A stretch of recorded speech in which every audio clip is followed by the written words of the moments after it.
Halo Facebook Mania, balik lagi nih sama Nidia di playlist daftar produk terbaik. Kali ini, seperti yang udah Nidia janjiin sebelumnya, kalau Nidia bakal kasih tahu ke kalian semua tentang smartphone produksi pertama dari berbagai brand terkenal di dunia. Mulai dari Samsung hingga brand kesayangan kita semua, yaitu Xiaomi. Daripada makin penasaran, mending kita langsung masuk aja ke scene berikut.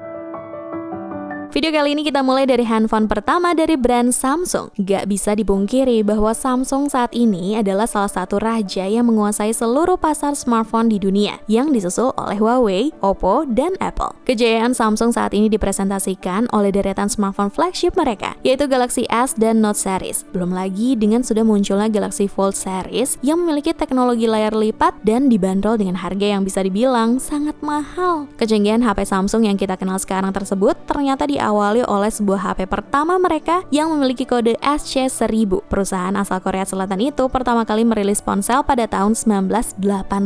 HP ini ternyata bukan cuma ponsel pertama yang dibuat oleh Samsung, namun juga merupakan ponsel pertama yang didesain dan dirakit di Korea Selatan. SC1000 pertama dijual pada tahun 1988, berbarengan dengan Olimpiade musim panas. Namun sayangnya penjualannya tak bisa dibilang sukses, karena hanya terjual 1000 sampai 2000 unit. Hingga pada akhirnya ponsel ini berhenti diproduksi. Meski begitu, ponsel inilah yang mengawali semua produksi ponsel Samsung.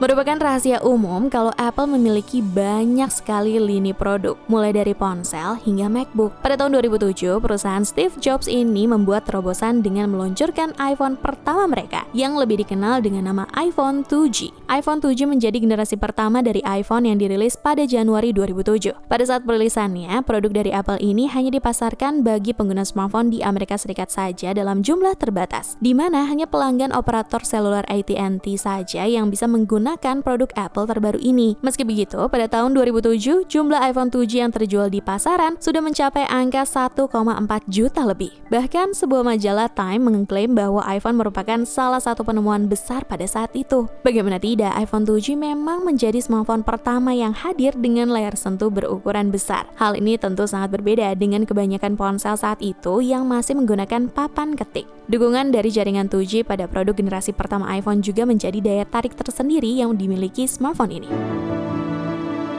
Motorola merupakan perusahaan pertama di dunia yang menciptakan dan menjual sebuah ponsel genggam. HP pertama Motorola sekaligus yang pertama di dunia tersebut diberi nama Motorola Dynatec 8000X. Motorola memang sudah lama memproduksi telepon mobile, tapi khusus untuk mobil. Mereka lalu mulai meriset bagaimana membuat telepon portable yang bisa dibawa sehingga praktis untuk digunakan sebagai perangkat telekomunikasi. Sosok yang disebut sebagai bapak ponsel yang berjasa menelurkan perangkat itu adalah Martin Cooper. Tahun 1970, Martin menjabat sebagai manajer umum Motorola's Communication System Division. Bersama timnya, dia mengembangkan ponsel pertama yang kelak dinamakan sebagai Motorola Dynatec. Dirilis pada 1983, tentunya HP menjadi teknologi paling canggih saat itu. HP ini menawarkan 30 menit talk time, standby 6 jam, dan dapat menyimpan hingga 30 nomor telepon. Hal yang mengejutkan adalah HP ini dijual dengan harga 2.639 pound sterling atau jika dicocokkan dengan kurs saat ini menjadi sekitar 56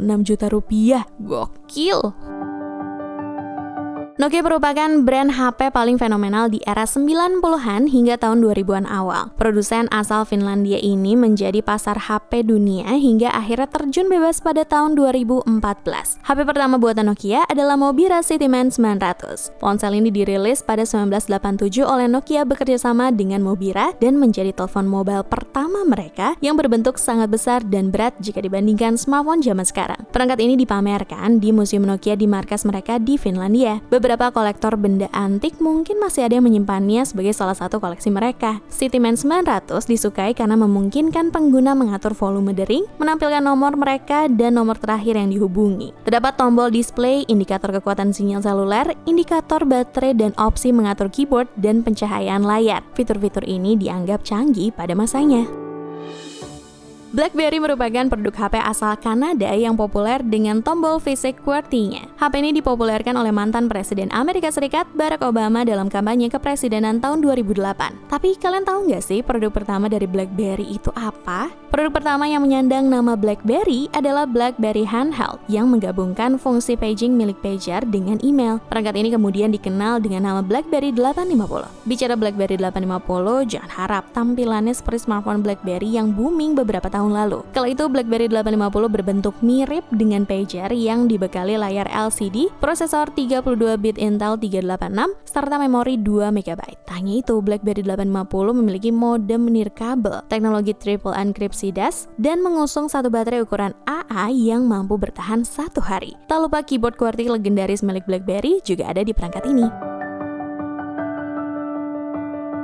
Ericsson merupakan perusahaan handphone asal Swedia yang telah memproduksi HP sejak tahun 1980-an. Pada tahun 2001, Ericsson memutuskan untuk melakukan merger dengan Sony karena bisnis HP mereka yang terus menurun. Upaya merger tersebut ternyata berhasil loh Facebook Mania. Menggabungkan teknologi Ericsson dan inovasi Sony Ericsson menciptakan seri P800 yang sukses besar. Bisa dibilang P800 adalah ponsel pertama Sony Ericsson, sebab ponsel ini memiliki layar sentuh dan dibekali dengan stylus. Diumumkan pada September 2002, ponsel ini memang diciptakan sebagai Personal Digital Assistant atau PDA. Dengan berat 158 gram, Sony Ericsson P800 berjalan dengan sistem operasi Symbian 7.0.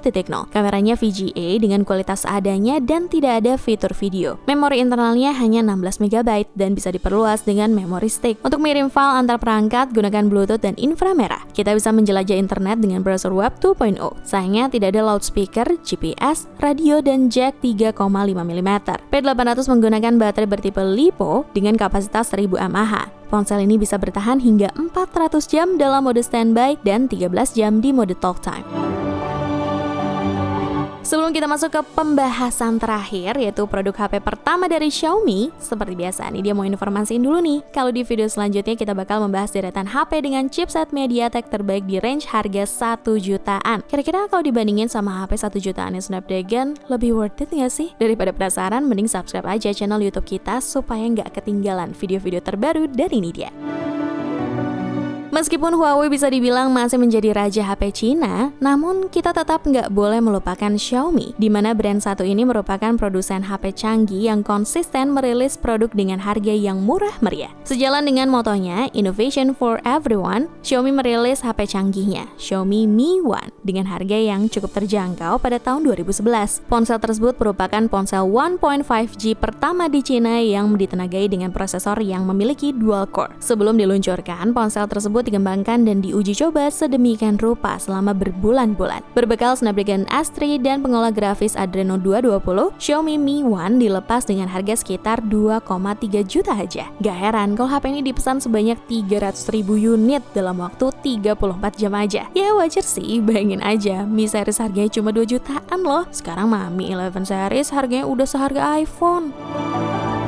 Nah, gimana? Kira-kira di antara deretan HP pertama dari beberapa brand terkenal barusan, ada yang familiar nggak sih buat kalian? Kalau ada pendapat atau input apapun, silakan tulis aja di kolom komentar di bawah ya. Terus kalau misalkan ada keinginan buat beli HP baru, mending main-main dulu deh ke pricebook.co.id. Siapa tahu dapat penawaran dan harga terbaik. Ciao Bella!